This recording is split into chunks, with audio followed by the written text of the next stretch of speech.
Hello दोस्त, तो कैसे आप सभी। उम्मीद करते हैं कि बढ़िया होंगे, मस्त होंगे, शानदार होंगे। तो yes, my name is Hrithik Kumar and my beautiful and cute से चैनल पार्थ फिजिक्स पर आपका स्वागत करते हैं।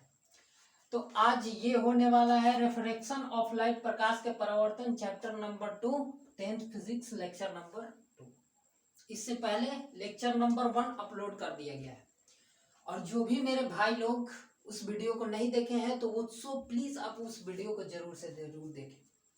और हाँ, कुछ मतलब कि बहुत प्रॉब्लम होने की वजह से कुछ दिन तक वीडियो अपलोड नहीं हुआ। इसके लिए I am really really sorry. इसके लिए आप माफ़ करिए, और उम्मीद करते हैं कि आगे से इतना देर ना हो और आपका कंटिन्यू वीडियो आएगा। टेंशन नहीं लेना है आपको। इस 10th के जो भी हम चैप्टर स्टार्ट, जैसे फिजिक्स अभी पढ़ा रहे हैं, तो ये फिजिक्स का पूरा वीडियो चैप्टर 1 से लेकर चैप्टर लास्ट, यानी कि शायद 5वां चैप्टर इलेक्ट्रिसिटी, विद्युत का है, विद्युत धारा का चुंबकीय प्रभाव, आई थिंक लास्ट चैप्टर है इसका। मैग्नेटिक इफेक्ट ऑफ इलेक्ट्रिसिटी यानी इलेक्ट्रिक करंट, विद्युत धारा का चुंबकीय प्रभाव। तो ये आपका लास्ट चैप्टर है, तो यहाँ तक आपका कंटिन्यू वीडियो आएगा, राइट। वो हो सकता है कि कभी कुछ प्रॉब्लम होने की वजह से वीडियो अपलोड ना हो, तो इसके लिए क्षमा चाहते हैं। और पिछले 10 दिन थोड़ा प्रॉब्लम था, इस वजह से वीडियो अपलोड नहीं हुआ। तो फिर आज से आपका वीडियो अपलोड हो रहा है। तो हम इससे पहले हम उम्मीद ये करेंगे कि आप इस पिछले 10 दिन जो कि वीडियो अपलोड नहीं हुआ है, इस पिछले 10 दिन के में आप जरूर से जरूर जो चैप्टर नंबर 1 यानी कि प्रकाश का परावर्तन, और चैप्टर नंबर 2 प्रकाश का परावर्तन का कंप्लीट वीडियो आपका आ चुका है, यूट्यूब पे अपलोड है। अगर आप वो नहीं देखे तो जरूर से जरूर देखिए, और मैं उम्मीद करूंगा कि आप इस 10 दिन में वो वीडियो जरूर से जरूर देखे होंगे, और साथ ही साथ आप अपना रिवीजन भी कर रहे होंगे। तो मैं उम्मीद करूंगा कि इस 10 दिन में आपने अच्छे से रिवीजन किया होगा। तो चलिए, आज हम लोग रिफ्रैक्शन ऑफ लाइट का लेक्चर नंबर 2 है। इससे पहले पहला वीडियो अपलोड कर दिया गया। अगर आप वो वीडियो नहीं देखे हैं तो देखिए यार, क्या ही कर रहे हैं आप। 10 दिन हो चुका है, अब तक तो देख लेना चाहिए था। और हाँ, अपने दोस्तों तक तो जरूर से जरूर शेयर कीजिए इस वीडियो को, ताकि हमें भी अच्छा लगे। तो चलिए, बहुत देर तक बात करेंगे नहीं, और इस वीडियो को हम लोग स्टार्ट करते हैं। तो वीडियो स्टार्ट करने से पहले आपको एक बात बता दें जो कि बहुत ही इस वीडियो में इंपॉर्टेंट रहने वाला है, वो ये कि पिछले वीडियो में हमने एक बात प्रकाश के अपवर्तन के बारे में बात करा कि प्रकाश का अपवर्तन बेसिकली होता क्यों है। दरअसल हम बताए थे कि प्रकाश का अपवर्तन इसलिए होता है क्योंकि प्रकाश एक माध्यम से जब दूसरे माध्यम में प्रवेश करता है तो उसका जो स्पीड ऑफ लाइट होता है, यानी कि उसका स्पीड होता है, वो काफी चेंजिंग में आता है, मतलब चेंज होता है, काफी ज्यादा, बहुत ज्यादा चेंज होता है, जिसके वजह से वो अपना मूल पथ जो होता है, वो जो रियल पाथ होता है, उस रियल पाथ से भटक जाता है। और यही भटकने की घटना को ही हम प्रकाश का अपवर्तन यानी प्रकाश का रिफ्रैक्शन ऑफ लाइट कहते हैं। जैसे जस्ट एग्जांपल, हवा में प्रकाश का जो स्पीड होता है 3 इंटू 10⁸ मीटर पर सेकेंड, ये सभी को मालूम है। और कांच में इसका स्पीड होता है 2 इंटू 10⁸ मीटर पर सेकेंड। ये है आपका स्पीड ऑफ लाइट एयर में, और ये है आपका स्पीड ऑफ लाइट कांच में। तो जब कोई प्रकाश, जैसे सपोज मान के चलिए कि ये कोई कांच है, जस्ट इमेजिन कि ये कोई कांच है, तो ये प्रकाश का मीडियम चेंज होता है, तो इसके ऊपर एयर है, क्या है, एयर मतलब हवा है, और ये है आपका कांच। तो जैसे ही प्रकाश यहां तक आएगा ना, ये सरफेस वो सरफेस है जो कि एयर और कांच को अलग कर रहा है। तो जैसे ही कोई प्रकाश की किरण इस सरफेस पे यहां तक आया है, तो यहां तक जैसे ये सरफेस से टकरा रहा है, तब तक इसका स्पीड 3 इंटू 10⁸ मीटर पर सेकेंड है। क्यों? क्योंकि ये हवा में था। जैसे ही ये मीडियम में क्रॉस करता है, इस कांच में प्रवेश करता है, तब उसका स्पीड तुरंत यहीं पे इंस्टेंट चेंज हो जाता है। सबसे इंपॉर्टेंट चीज है कि इस सरफेस से जैसे ही नीचे इंटर करता है, जैसे ही कांच में प्रवेश करता है, वैसे ही उसका स्पीड इससे घट के अचानक 2 गुना 10⁸ हो जाता है मीटर पर सेकेंड। और शायद यही कारण है कि वो इस पथ से ना जाकर के अपना मूल पथ से विचलित हो जाता है, और इसी विचलन को ही मतलब अपना मूल पथ को भूल जाता है। इसी भूलने की प्रक्रिया को हम प्रकाश का अपवर्तन कहते हैं। तो ये सब बातें हम पिछले वीडियो में बात कर चुके हैं। उसके साथ साथ एक और बात हमने करा था, वो ये कि माध्यम दो प्रकार के होते हैं, सघन माध्यम और विरल माध्यम। सघन माध्यम और विरल माध्यम डिसाइड करने का आपके पास दो तरीका बताया। एक तो ये कि आप देखिए कि किस माध्यम में प्रकाश का चाल ज्यादा है। जिस माध्यम में प्रकाश का चाल ज्यादा होगा वो माध्यम कैसा होगा, विरल होगा, और जिस माध्यम में प्रकाश का चाल कम होगा वो माध्यम आपका सघन होगा। तो वहां पे हम बात बताए थे कि जब प्रकाश दो तरीके के बताए थे, एक होता है अभिलंब। अभिलंब के बारे में कुछ कहानी बताए थे, जैसे गौर से सुनिएगा। इसको पहले हटाते हैं। हम बताए थे ये पहले वीडियो में कि जब भी कोई प्रकाशीय किरण किसी सघन माध्यम से विरल माध्यम में, सबसे पहले विरल से सघन लाइए, सघन से छोड़िए। जब भी कोई प्रकाशीय किरण विरल माध्यम से सघन माध्यम में आता है तो एक जिस पॉइंट पे एक हम अभिलंब बताए थे, जैसे इसके नीचे हो जाएगा आपका सघन, और इसके ऊपर है विरल। तो कोई प्रकाशीय किरण ऐसे आया ना, तो जिस बिंदु पे इंसिडेंट किया है वहां पे एक नॉर्मल अभिलंब बनाते हैं, और ये जब विरल से सघन में आता है तो अभिलंब की तरफ बैंड हो जाता है। और जब यही प्रकाश की किरण किसी विरल से सघन से विरल में जाता है, जैसे ये वो सतह है जो दो सरफेस, जैसे मान के चलिए ये हो गया आपका सघन और ये हो गया आपका विरल। तो जब भी कोई प्रकाशीय किरण सघन से विरल में आता है तो वो अभिलंब से दूर भाग जाता है। जिस पॉइंट पे इंटरसेक्ट करेगा, वैसे तो ये आपको कहने का मतलब है जिस पॉइंट पे आपतित होगा उस पॉइंट पे एक अभिलंब बनाएंगे और ये अभिलंब से दूर भाग जाएगा, राइट। ये होता है, ये आपको पिछले वीडियो में बात कर चुके हैं। यानी कि जब भी कोई प्रकाश विरल से सघन में आएगा तो अभिलंब की तरफ झुकेगा, और जब भी कोई प्रकाश सघन से विरल में जाएगा तो अभिलंब से दूर भागेगा। इसकी कहानी हो चुकी है, ये बात बताया। अगर आप ये बात नहीं जानते हैं तो आप पहला वीडियो देखिए। तो चलिए आज के इस वीडियो में अब मुख्य रूप से हम आज का ये वीडियो स्टार्ट करने जा रहे हैं। चलिए गौर से देखिएगा। तो आज के इस वीडियो में हम लोग बात करेंगे किसी कांच के स्लैब से होकर के अपवर्तन। पहले हेडिंग डालिए, उसके बाद कांच का स्लैब क्या होता है जरा हम आपको इसको डिटेल रूप से बताएंगे। हेडिंग डालिएगा, किसी कांच के स्लैब से होकर अपवर्तन। किसी आयताकार कांच भी कह सकते हैं, अपवर्तन। किसी आयताकार कांच के स्लैब से होकर के अपवर्तन, यानी किसका, प्रकाश का अपवर्तन, प्रकाश का अपवर्तन। अब इसमें एक चीज लिखा हुआ है स्लैब। स्लैब क्या होता है जरा गौर से सुनिएगा। जैसे मेरे पास, एक सेकेंड जस्ट अ वेट, ये हमारे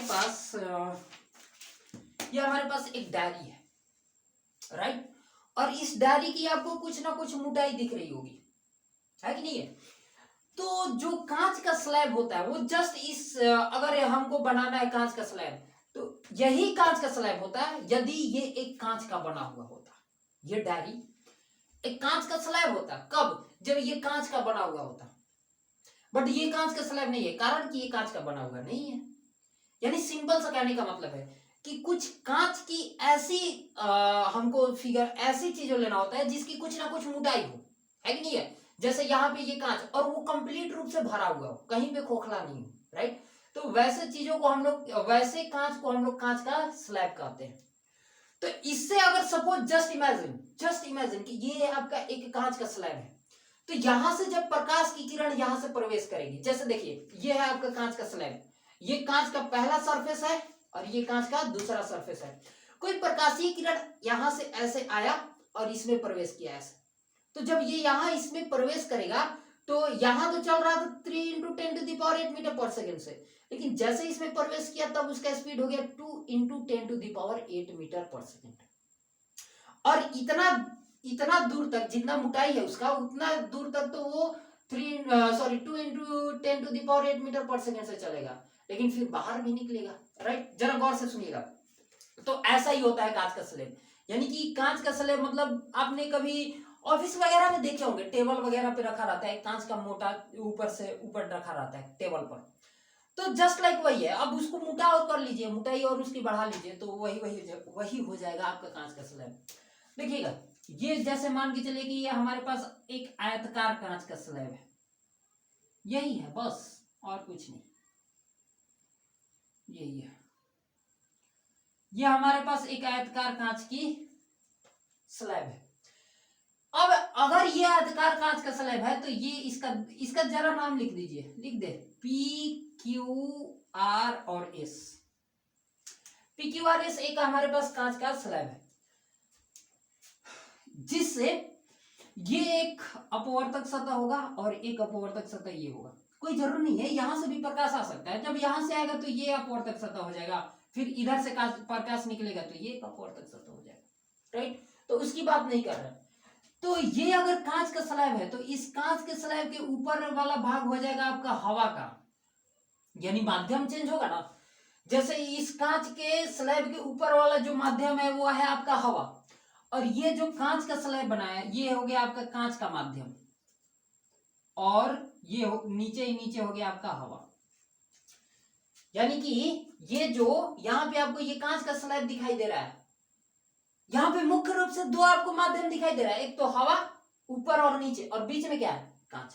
राइट, तो यहां से जब कोई प्रकाशीय किरण आए, कोई भी प्रकाशीय किरण कहीं से भी लाइए, ऐसे कोई प्रकाशीय किरण यहाँ पे आपतित हुआ, यहाँ पे ऐसे कोई प्रकाशीय किरण इस पॉइंट पे आपतित हुआ, इस पॉइंट का लेट्स सी कुछ भी नाम रखेंगे, अभी फिलहाल छोड़ दीजिए। तो जिस बिंदु पर ये इंसिडेंट किया है, आपतित हुआ है, उस बिंदु पर हम एक बनाएंगे अभिलंब। क्या बनाएंगे, अभिलंब। राइट, ये हो गया आपका अभिलंब। तो ये अगर अभिलंब है तो जरा देखिए, तो अभिलंब के साथ ये वाला एंगल बना रहा है, ये इसको बोलते हैं आपतन कोण। क्या बोलते हैं इसको, आपतन कोण। अब सुनिए, जैसे ये प्रकाश यहां से टकराया तो अब इसका अपवर्तन होगा, और अपवर्तन कैसे होगा, देखिए प्रकाश आ रहा है हवा से कांच में, यानी कि हवा एक हो गया आपका विरल माध्यम और कांच एक सघन माध्यम, यानी प्रकाश हवा से कांच में यानी विरल माध्यम से सघन माध्यम में आ रहा है। राइट, तो जब प्रकाश विरल से सघन में आएगा तो वह हमेशा अभिलंब की तरफ झुकेगा। किधर झुकेगा, अभिलंब की तरफ। तो अभिलंब की तरफ झुक करके ये हल्का सा ऐसे बैंड हो गया, और बैंड होकर के आया यहाँ पे। अब देखिए, तो इस बिंदु पर इंसिडेंट करेगा। देखिए, सोचिए गौर से। इस सरफेस आपको दिखाई दे रहा है एसआर। सरफेस एसआर के लिए अच्छा नाम लिख देते हैं, ए बी, और ये सपोज मान के चलिए कि बिंदु सी है। यानी कि एक किरण है ए बी जो इस कांच के सतह के PQ सतह के बिंदु बी पर आपतित हुआ है। राइट, और वहां से अपवर्तन के बाद ये ऐसे निकला और इसके दूसरे सरफेस एसआर के बिंदु सी पर के आकर के इंसिडेंट हुआ। मतलब अब सुनिए ध्यान से, इस एसआर सरफेस के लिए ये जो बीसी किरण है ना, बीसी, वो आपतित किरण है। इस एसआर सरफेस के लिए ये जो बीसी किरण है वो एक आपतित किरण है, बट ये बीसी किरण जो ये पीक्यू सरफेस है ना, उसके लिए अपवर्तित किरण है। दोनों के लिए अलग अलग है एक ही किरण, लेकिन दोनों के लिए हम दोनों सरफेस के लिए अलग अलग बात कर रहे हैं। जैसे एसआर के लिए ये आपतित किरण है, जबकि पीक्यू के लिए अपवर्तित किरण है। तो अब सवाल ये आएगा कि पीक्यू के लिए आपतित किरण कौन है, तो पीक्यू के लिए आपतित किरण यही ए बी है। राइट, अब सुनिएगा ध्यान से, ये एंगल आई है, तो ये एंगल आई मतलब आपतन कोण, और ये है अपवर्तन कोण, और अपवर्तन कोण को भी एंगल आर द्वारा सूचित करते हैं, ये आपको पता है। और आपको अपवर्तन के केस में ये बात बता चुके हैं कि angle I is not equal to angle R होता है, ये सिर्फ परावर्तन में होता है। एंगल आई और एंगल यानी कि आपतन कोण परावर्तन कोण के बराबर होता है, बट अपवर्तन के केस में एंगल आई और एंगल आर आपस में बराबर नहीं होता है। चलिए गौर से सुनिए। तो यहां पे एक सवाल हम आपसे पूछेंगे, जस्ट इमेजिन, मान लीजिए कि एंगल आई का वैल्यू 40 डिग्री है। एंगल आई का वैल्यू कितना है? 40 डिग्री। तो हमको ये बताइएगा एंगल आर कितना होगा, एंगल आर कितना होगा।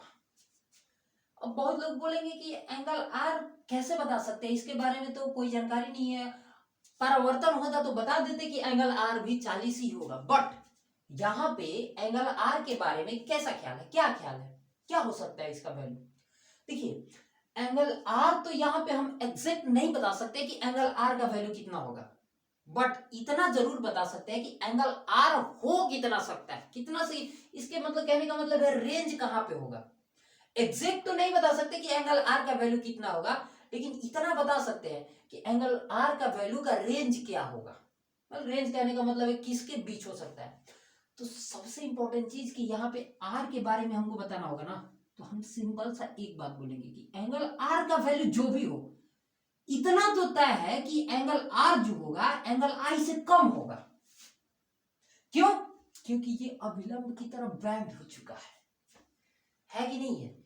तो अभिलंब की तरफ बैंड हो चुका है मतलब अभिलंब के करीब आया है। तो जब अभिलंब के करीब आया है तो एंगल आर का वैल्यू कम हो जाएगा। सोचिए जरा, सोचिए कैसे समझाए। मान लीजिए कि ये कोई सरफेस है, ये कोई सरफेस है और ये कोई अभिलंब है। गौर से सुनिए, ये एक अभिलंब है जो कि ये वाला एंगल इंसिडेंट हुआ है, इस एंगल से ये वाला मतलब कि आपतित हुआ है। तो ये एंगल आपको कुछ ना कुछ दिखाई दे रहा होगा। अब अपवर्तन के पश्चात ये हल्का सा ऐसे बैंड हो गया। तो देखिए, तो अपवर्तन कोण कम हो गया कि नहीं हो गया? देखिए आपतन कोण का वैल्यू कितना है, देखिए इतना ज्यादा है, लेकिन अपवर्तन के पश्चात ये ऐसे हो गया और अपवर्तन कोण का वैल्यू कम हो गया। तो कहने का मतलब इतना है कि आर का वैल्यू जो भी हो, लेकिन इतना तो तय है कि जो एंगल आर होगा ना वो एंगल आई से छोटा होगा। यहाँ पे आर आई से ज्यादा भी हो सकता है। कब? वो हम आगे बात करेंगे। अभी फिलहाल इस केस में जो एंगल आर होगा ना वो आई से छोटा होगा। बस समझ गए ना? तो एंगल आर का वैल्यू कितना होगा ये तो तय है कि 40 से छोटा होगा। अब सुनिए ध्यान से, यहां पे भी एक अभिलंब बनाइए पॉइंट सी पे, यही बनेगा मेरे ख्याल से, यही बनेगा। और जब यही बनेगा तो यहां पे देखिए, अब ये प्रकाश की किरण, ये जो बीसी है, बीसी ये कांच से फिर हवा में निकल रहा है। मतलब यहां पे इसका स्पीड था 2 × 10⁸, यहां पे इसका था 3 × 10⁸। लेकिन जैसे ही ये कांच से बाहर निकलेगा, हवा में निकलेगा, फिर इसका स्पीड होने वाला है 3 × 10⁸। तो जैसे ही उसका स्पीड बढ़ेगा तब क्या होगा कि हम आपको पता है कि ये है आपका सघन माध्यम और ये है आपका विरल माध्यम। तो जब प्रकाश सघन से विरल में आता है तो वो अभिलंब से दूर भागता है। तो यहाँ पे होगा ये कि यहां से ये भाग जाएगा इधर, और ये वाला एंगल आपको दिखाई दे रहा होगा। इस एंगल को ई कहते हैं। इस एंगल का नाम क्या कहते हैं? ई कहते हैं।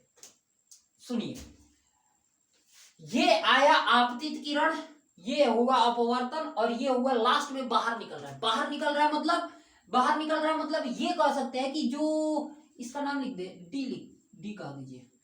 तो जो सीडी किरण है ना, सीडी इसका भी एक पर्टिकुलर नाम है। जैसे इसका जो नाम होगा वो देखिए इस कांच के पूरे स्लैब से बाहर निकल रहा है, इसलिए ये जो सीडी होगा ना इसका नाम है, इसका जो नाम हम रखेंगे वो रखेंगे आपका निर्गत किरण। क्या रखेंगे? निर्गत किरण, निर्गत किरण। अब सुनिए ध्यान से, जिस प्रकार से अब ई का नाम क्या रखेंगे? एंगल ई के बारे में क्या कहेंगे? इसका नाम क्या रखेंगे? सोचिए, देखिए ये है आपतित किरण और ये है अभिलंब, यानी अभिलंब और आपतित किरण के बीच वाले एंगल को आपतन कोण, अभिलंब और अपवर्तित किरण के बीच वाले एंगल को अपवर्तन कोण। एक बार फिर से, आपतित किरण और अभिलंब के बीच वाले एंगल को आपतन कोण, अपवर्तित किरण और अभिलंब के बीच वाले एंगल को अपवर्तन कोण। तो निर्गत किरण और अभिलंब के बीच वाले कोण को क्या बोलेंगे? निर्गत कोण बोल सकते हैं कि नहीं बोल सकते हैं? हाँ सर बोल सकते हैं। तो बोलिए ना, क्या ही दिक्कत है। तो एंगल ई का जो नाम होगा वो हो जाएगा आपका निर्गत कोण। निर्गत कोण, इस एंगल ई को हम लोग निर्गत कोण बोलते हैं। और सबसे इंपॉर्टेंट चीज उसको हमेशा याद रखिएगा, एक बात गांठ बांध करके याद रखिए, वो ये कि इस केस में जब भी प्रकाश का अपवर्तन किसी कांच के स्लैब से होगा तब ये हमेशा अप्लाई होगा कि angle I is equal to angle E, यानी कि आपतन कोण और निर्गत कोण आपस में बराबर होता है। मतलब इसका मतलब सिंपल सा है कि अगर आपतन कोण का मान 40 डिग्री है तो निर्गत कोण भी 40 डिग्री होगा। अगर आपतन कोण का मान 60 डिग्री है तो निर्गत कोण भी 60 डिग्री होगा। अगर आपतन कोण का वैल्यू 63 डिग्री है तो निर्गत कोण भी 63 डिग्री ही होगा। अगर आपतन कोण का मान सपोज मान के चलिए कि 20 डिग्री है तो निर्गत कोण भी आपका 20 डिग्री ही होगा। इस लाइन का मतलब ये है, यानी कि एंगल आई और एंगल ई आपस में क्या होता है? बराबर होता है। चलिए इतनी बातें समझ में आई तो आगे बढ़ते हैं। चलिए ध्यान सुनिए, सोचिए सोचिए अपने मन में, अगर ये कांच का स्लैब नहीं होता तो ये जो ईबी प्रकाश की किरण आपको दिखाई दे रही है वो कैसे जाती? अगर ये नहीं होता तो ये ऐसे ही सीधा निकल जाती कि नहीं निकल जाती? अरे निकल जाती, बिल्कुल निकल जाती। इसका मतलब सोचिए, एक डॉटेड लाइन से आपको बता रहे हैं, अगर ये कांच का स्लैब नहीं होता तो ये प्रकाश की किरण ऐसे सीधा निकल जाता है ऐसे। अरे हाँ कि नहीं? एकदम एग्जैक्ट सर, हाँ सर निकल जाता। यहां पे आपको ये जो डॉटेड लाइन दिखा है ना, ये रियल में इस बात को हम लोग कहते हैं आपतित किरण की दिशा। आपतित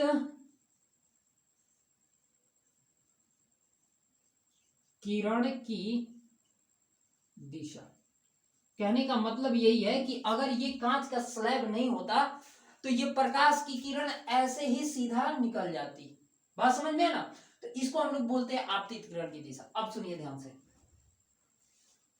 ये हो गया आपतित किरण की दिशा।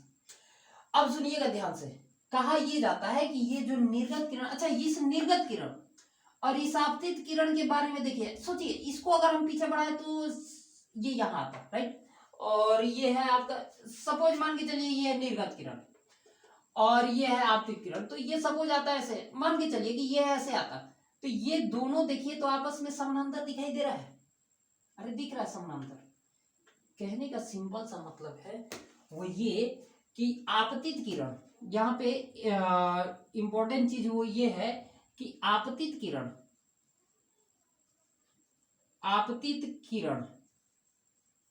पैरेलल टू निर्गत किरण।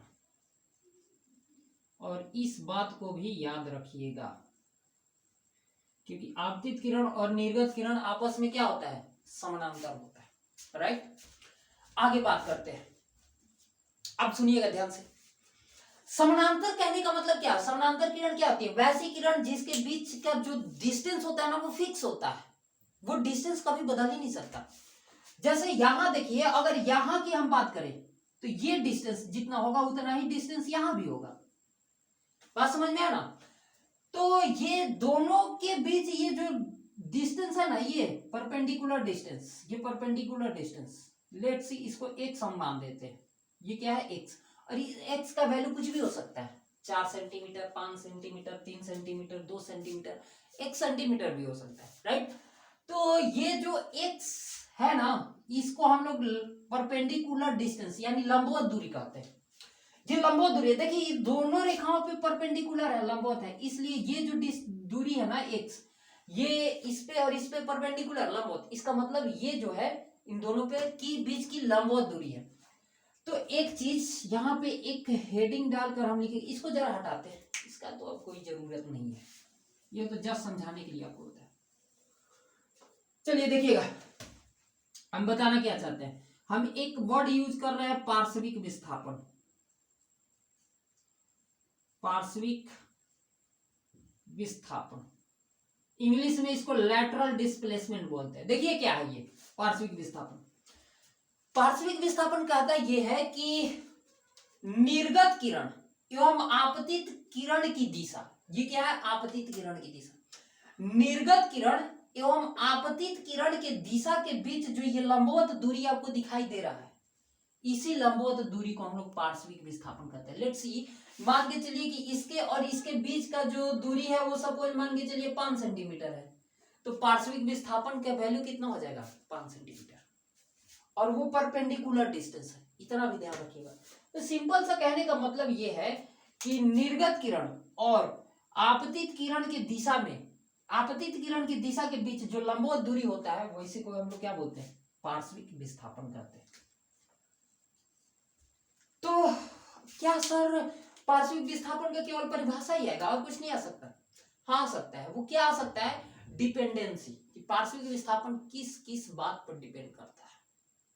सबसे देखिए, यहां पे जितना ज्यादा एंगल से आप इंसिडेंट कराइएगा तो इसका डायरेक्शन चेंज होगा। जैसे मान के चलिए कि ये था आपतित किरण, थोड़ा सा इसको और बेंड करके आपतित कराते तो एंगल आई का वैल्यू बढ़ जाता, तब ये इधर निकलता। बात समझ में आ रहा ना? तो पार्श्विक विस्थापन का डिपेंडेंसी नोट पॉइंट में लिखिएगा, नोट में लिखवा दे रहे हैं, नोट में पहला पॉइंट वो ये कि जो पार्श्विक विस्थापन है ना, ये पार्श्विक विस्थापन, इसको एक्स हम माने तो ये जो एक्स है ना वो डायरेक्टली प्रोपोर्शनल है एंगल आई का। यानी आपतन कोण का वैल्यू बढ़ाइएगा तो पार्श्विक विस्थापन यानी इस एक्स का वैल्यू बढ़ेगा, उसी रेशियो में जिस रेशियो में एंगल आई का वैल्यू बढ़ाएंगे। दूसरा डिपेंडेंसी ये है कि वो ये कि ये जो x का वैल्यू है ना, ये जो x का वैल्यू है वो आपका डायरेक्ट प्रोपोर्शनल है किसका, कांच की मोटाई का, कांच की मोटाई, यानी कि कांच की मोटाई, इसकी मोटाई कितना है ना, जितना ज्यादा मोटा होगा पार्श्विक विस्थापन का वैल्यू उतना ही ज्यादा होगा, और कांच की मोटाई जितनी कम होगी पार्श्विक विस्थापन की वैल्यू उतना ही कम होगा। अब जरा बात करते हैं पॉइंट नंबर 3, और सबसे इंपॉर्टेंट है, इसको याद रखिएगा, नोट का पॉइंट नंबर 3 है ये। वो ये कहता है कि जो एक्स है ना वो इनवर्स प्रोपोर्शनल है आपका, यानी व्युत्क्रमानुपाती है लेम्डा का। यानी ये बात हमें ये बताता है कि ये एक्स का वैल्यू इस बात पर डिपेंड करता है कि ये जो आप आपतित करा है किरण, इसका कलर क्या है, ये इसका रंग क्या है, लाल है कि ब्लू है कि नीला है ना। कैसे सर, इसको जरा एक्सप्लेन कीजिए। तो देखिए, लेम्डा मतलब होता है जिस प्रकाश को आप आपतित करा है उसका तरंगदैर्घ्य, यानी जिस प्रकाश का तरंगदैर्घ्य जितना ज्यादा होगा उसका पार्श्विक विस्थापन उतना ही कम होगा, और जिस प्रकाश का तरंगदैर्घ्य जितना कम होगा उसका पार्श्विक विस्थापन उतना ही ज्यादा होगा। जैसे एग्जांपल है आपका कि रेड कलर का जो तरंगदैर्घ्य होता है, जैसे आपको बता दें कि रेड कलर का जो तरंगदैर्घ्य होता है वो होता है आपका 625 से 740 नैनोमीटर तक, राइट। 625 से 740 नैनोमीटर, यानी कि इसके रेड कलर का जो लेम्डा का वैल्यू होता है सबसे अधिक होता है 625 से 740 नैनोमीटर। अब ये 625 से 740 नैनोमीटर होता है यानी सबसे अधिक होता है, इसलिए इसको जब ये अगर रेड कलर का होगा ना तो सबसे कम इसका पार्श्विक विस्थापन होगा। क्यों? क्योंकि इस समय इसका रेड कलर का जो लेम्डा का वैल्यू यानी कि तरंगदैर्घ्य है वो काफी ज्यादा है। तरंगदैर्घ्य समझ में आता है? तरंगदैर्घ्य क्या है? तरंगदैर्घ्य नहीं आता है, आप क्या ही कर सकते हैं, इसका मतलब 9th आपने बढ़िया से पढ़ाई नहीं किया तभी आपको नहीं समझ आया। जैसे, और सबसे कम जो तरंगदैर्घ्य होता है वो होता है आपका बैगनी कलर का, बैगनी कलर का तरंगदैर्घ्य सबसे कम होता है, और वो होता है आपका 380 से 420 नैनोमीटर। लगभग लगभग ये बात बता रहे हैं, कोई एग्जैक्ट नहीं हो सकता है। कोई एग्जैक्ट है कि नहीं है मुझे नहीं पता, कहने का मतलब है लगभग लगभग बातें ये बता रहे हैं, और इसको याद करने की जरूरत नहीं है ना। बस इतना याद रखिए, रेड का तरंग सबसे अधिक होता है, बैंगनी का तरंग कम होता है, बस बात खत्म। और 380 से 420 नैनोमीटर, तो सबसे कम होता है बैगनी कलर का तरंग, इसलिए बैगनी कलर का जो डेविएशन, कहने का मतलब पार्श्विक विस्थापन होगा, जब बैगनी कलर इंसिडेंट करेगा तो उस समय पार्श्विक विस्थापन काफी ज्यादा होगा। तो चलिए आज की इस वीडियो में इतना ही, मिलेंगे अब तक अगले वीडियो में, तब तक के लिए जय हिंद जय भारत, ऐसे ही पढ़ाई करते रहिए। All the very best.